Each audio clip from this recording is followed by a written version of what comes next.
Hi, it's Mary Conley. Excuse me, July 17th, excuse me, 2019. I just wanted to say something really quick.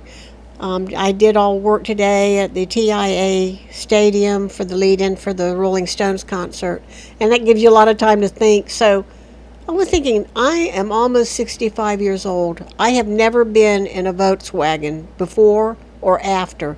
In my life, in 1962, 63, 64, there was a Reverend Capel. He had four children: Cynthia, Sharon, that was my friend, and there was a boy and a girl. I'm sorry, I can't remember their names. There were four children. They were kind of poor, and they had the pink house on the corner of Aldington and Autland, on the corner. And so he had a tan Volkswagen. He worked for the Southern Poverty Law Center. At some point, he was transferred to Lake City.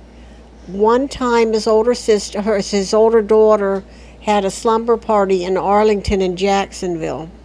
And Mr. Capel drove, and I don't remember other than it was tan inside and it was tan outside, as far as I can remember. Didn't think much about it. Sharon was my friend, but we went to pick the older sister up because she had been at a slumber party. And then when we got over to Arlington, they had the Ku Klux Klan putting out red barricades. You know, like you have wooden barricades that are black and yellow. Back then they were red. And I said, oh my God. And he said, yep, that's right. They just caused trouble and stuff. Anyway, she had to platter a record by the Platters. And, you know, it was a nice family. But they moved to Lake City. And I think I went to Lake City a couple times as a child. And Sharon came up here a couple times. I was in that Volkswagen, okay?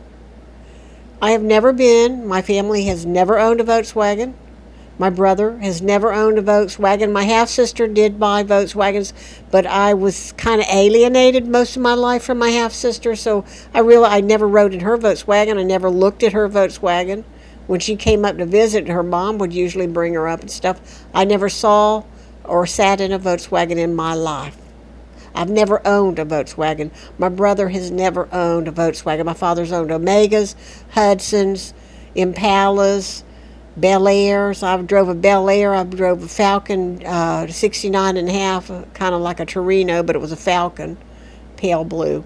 Never had a Volkswagen. So when I described the Volkswagen to you, sitting in that Volkswagen with the man who claimed his name was Theodore Bundy, young man, Jeb Stewart, 1967, I'm telling you how it looked. The curved windows, the almost no back window, almost no back room, the pegboard ceiling that was white, the large steering wheel with the metal thing that went around, the tan dashboard, the bright red color that was ruby, that was crimson and not metallic, and had no orange in it like they call it. It's a ruby red color, which I've looked up. Seemed like it was polished. It was chrome. I've never I've never ridden in a Volkswagen or a Volkswagen bus. No, nobody in my family, none of the neighbors. I think Mr. Davis maybe he worked for Eastern Airlines for a while, and I think he had to travel all the way down to Tampa and just would come home on weekends before he got on at the Naval Air Station in Jacksonville. He said something about owning a Volkswagen because it was cheap on gas. Don't remember it. Never rode it. The Parkers didn't have it. The Fagans didn't have it. They had Duster. Things like a Dodge Duster, Impalas, I can't remember, Oldsmobiles, Riviera, vehicles of this nature. Nobody in my area, nobody that I ever rode with had a Volkswagen. I've only physically been in two Volkswagens in my life. Mr. Capel, the Reverend, about 64, and the red Volkswagen at Jeb Stewart. Thank you.